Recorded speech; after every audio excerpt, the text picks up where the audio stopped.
Myanmar से एक खबर आ रही है जो पूरी दुनिया में इस समय चर्चा का विषय बनी हुई है, और वो खबर ये है कि आंग सान सू की को डिटेन किया गया है, साथ ही उनकी पार्टी के बड़े बड़े नेताओं को डिटेन किया गया है, और वहाँ की सेना ने इमरजेंसी का ऐलान कर दिया है अगले 1 साल तक। इस पर चर्चा करने के लिए मेरे साथ इस समय मौजूद हैं अविचल दुबे, न्यूज़ तक से जुड़े हुए हैं और दुनिया की खबरों पर भी लगातार इनकी नज़र रहती है। इनसे हम जानेंगे कि म्यांमार में आज की तारीख में या पिछले दिनों में या ख़ास तौर पर आंग सान सू ची के बारे में, उनकी ज़िंदगी कैसी रही है, किस तरह से उन्होंने संघर्ष किया है, म्यांमार में डेमोक्रेसी के लिए उन्होंने लड़ाई लड़ी है, वो कैसा रहा, उनकी व्यक्तिगत ज़िंदगी कैसी है, इन सभी चीज़ों के लिए आज हम वीडियो में चर्चा करने जा रहे हैं। तो मेरा आपसे सबसे पहला सवाल ये है कि आखिर हुआ क्या है आज? देखिए मधुर, जो अगर कहानी शुरू करते हैं तो कहानी आप यहाँ से शुरू करिए कि जो आंग सान सू ची हैं वो कोई आम नागरिक नहीं है म्यांमार की। वो पहले से ही एक खास नागरिक थी क्योंकि उनके जो पिता थे वो मॉडर्न म्यांमार के फादर बताए जाते हैं। आंग सान 1948 में उनकी हत्या कर दी गई थी। तब आंग सान सू ची बहुत छोटी हुआ करती थी, 2-3 साल की थी, लेकिन उस समय एक फ्रीडम फाइट जो है वहाँ पर भी चली थी। भारत में 1947 में भारत आज़ाद हो गया था, लेकिन म्यांमार में भी उस समय उसको बर्मा कहा जाता था, जैसे कि हमारे दर्शक जानते होंगे। वहाँ पर फाइट चल रही थी, ब्रिटिश से ही उनको क्या कहते हैं और आज़ादी चाहिए थी। आंग सान ने ही ब्रिटेन से जाकर बात की थी। जी बिल्कुल, और 1949 को म्यांमार आज़ाद हुआ।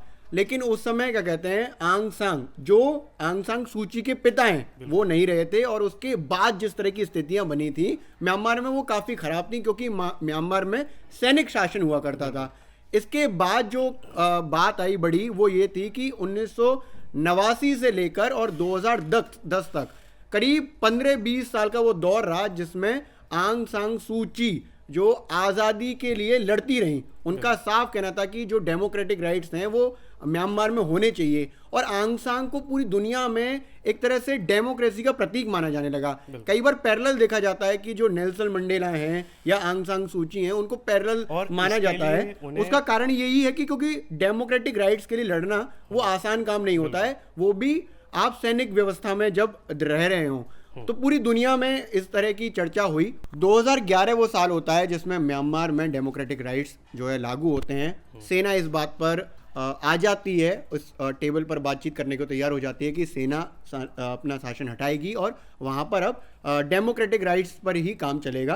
पूरा जो क्रेडिट है वो आंग सान सू ची को गया क्योंकि उन्होंने जिस तरह की लड़ाई लड़ी वो वाकई काबिले तारीफ रही, और इसका कनेक्शन जो है भारत से बहुत ज़्यादा है।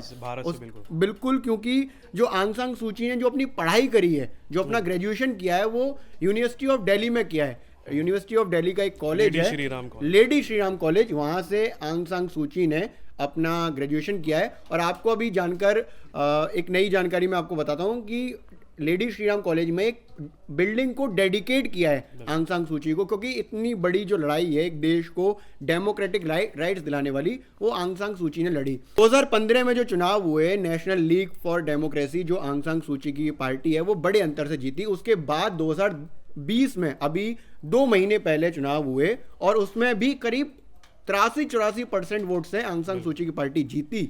लेकिन यहाँ पर सेना ने थोड़ा सा धोखेबाजी वाला काम किया। यहाँ पर सेना ने ये आरोप लगाया कि आंग सान सू ची की पार्टी ने धोखाधड़ी करी है, और वो इसको लेकर सुप्रीम कोर्ट गए। इसके अलावा उन्होंने लगातार इस बात को कहते रहे कि ये गलत हुआ है, और आज जिस तरह की खबर आई है उसमें साफ हो गया है कि उनको डिटेन किया गया, कई बड़े नेताओं को डिटेन कर दिया गया है।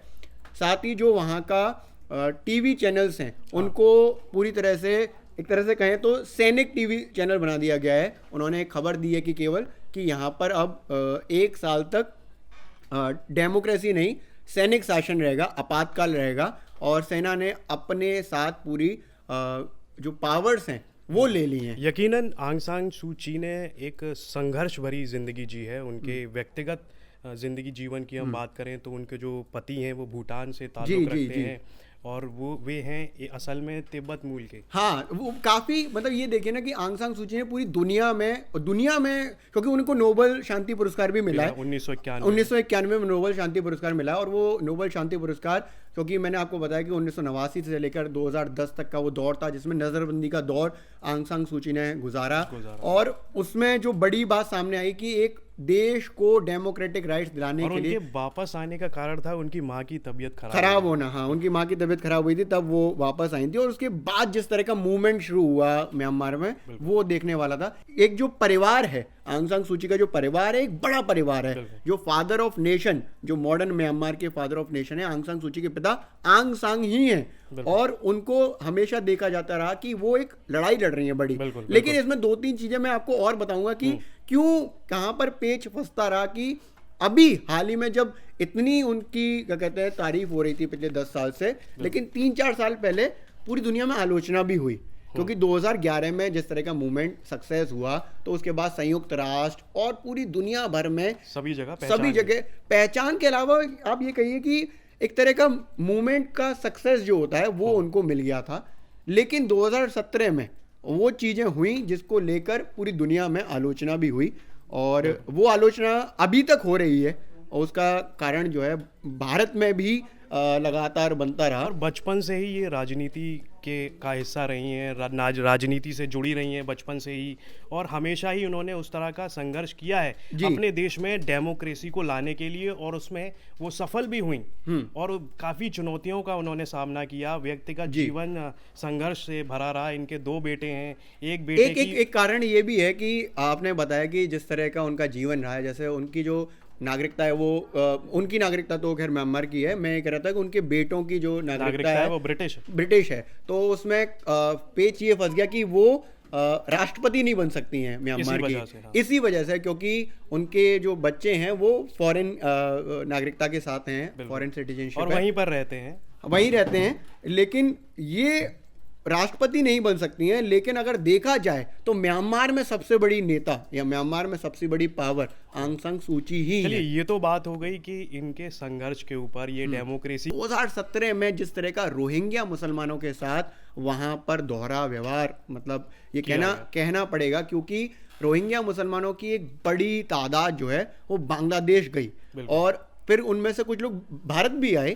उनके साथ म्यांमार में बर्बरता की गई, बर्बरता हुई है, हदें पार की। बिल्कुल रोहिंग्या मुसलमानों के साथ जो हुआ म्यांमार में, पूरी दुनिया ने देखा, वो खराब और जिसकी यूएन ने भी आलोचना की, सवाल उठाए। मैं वही कह रहा था कि उसी समय इनका दौरा हुआ था भारत। जी यूएन ने उनकी कई जगह तारीफें करी हैं बहुत, मतलब, और नोबेल शांति पुरस्कार मिला है वो भी कितने पहले मिला है। मतलब आप देखिए, भारत ने भी उनको नेहरू अवार्ड दिया हुआ है। मतलब 30 साल पहले आपको एक अवार्ड मिला है, वो दुनिया का सबसे बड़ा अवार्ड मिला हुआ है। उसके बाद आप देख रहे हैं कि जिस तरह का आपका लाइफ गया है, उसके बाद 2017 में एक ऐसा दौर आता है जब पूरी दुनिया एक इस मामले पर आ जाती है कि आप तो हमेशा डेमोक्रेटिक राइट्स की बात करते हैं, और आपके यहाँ से लोगों को पलायन करना पड़ रहा है, निकाला जा रहा है। आप एक शब्द इस्तेमाल कर रहे हैं, तो वो हम लोग हमेशा इसका माइग्रेशन का इस्तेमाल करते हैं। रोहिंग्यास के साथ में जो बर्बरता थी म्यांमार की आर्मी ने की थी, बट आर्मी ने करी थी, लेकिन उस समय जो शासन था वो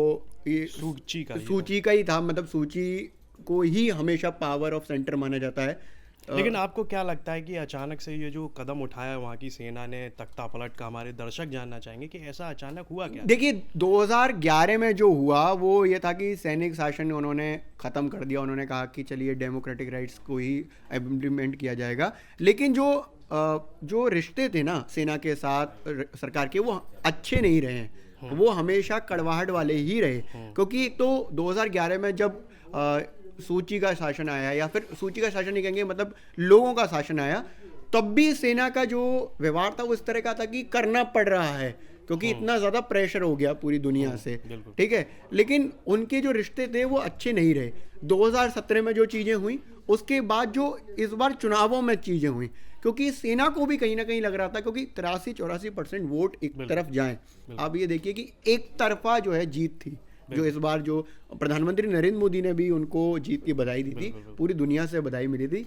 तो जो सेना का ये था कि उनका होल्ड कम हो रहा है, मतलब म्यांमार पर जिसका होल्ड हमेशा रहा हो 60-65 साल, उनका होल्ड कम हो रहा है। सेना को लगातार ये लगता रहा, और जब भी उनको मौका मिला, क्योंकि इस बार जो सैनिक जो शासन हेड कर रहे हैं, जो वहाँ की आर्मी हेड कर रहे हैं, वो काफ़ी पावरफुल हैं। वो इस मामले में कहीं भी ये नहीं माने जाते हैं कि हल्के पड़ते हैं, वो रिजिड हैं, ठीक है। इसी तरह से इसीलिए उन्होंने इस मामले को पिछले 2 महीने से लगातार बनाए रखा, और कहते रहे कि इसमें धोखाधड़ी हुई है, इसको हम सुप्रीम कोर्ट ले जाएंगे और पूरी दुनिया के सामने बताएंगे वहाँ पर। अब हम चर्चा कर लेते हैं कि भारत और म्यांमार के रिश्तों पर क्या फर्क पड़ने वाला है इस तख्ता पलट से। देखिए, सूची के साथ का जो रिलेशन है भारत का वो काफ़ी अच्छा है। मतलब अभी भी अगर देखें तो कोविड वैक्सीन में भारत ने उनको, अगर बिल्कुल लेटेस्ट अगर डिप्लोमेसी में देखें, लेटेस्ट पहले भी अच्छा रहा है रिलेशन, ठीक है, लेकिन अगर लेटेस्ट अगर डिप्लोमेसी में देखें तो भारत ने उनको उस लिस्ट में रखा है जिसमें वो कोविड वैक्सीन उनको प्रोवाइड कराएगा। डिप्लोमेसी के तहत कुछ देश भारत ने मार्क किए हैं अपने पड़ोसी जिनको वो कोविड वैक्सीन देगा, तो उसमें म्यांमार भी है। और भारत के साथ बर्मा, जो पुराना जिसको हम कहते हैं, जिस देश का नाम बर्मा रहा है, साझा बाउंड्री होने के साथ साथ साझा इतिहास भी है, उनका इतिहास है बहुत, है ना।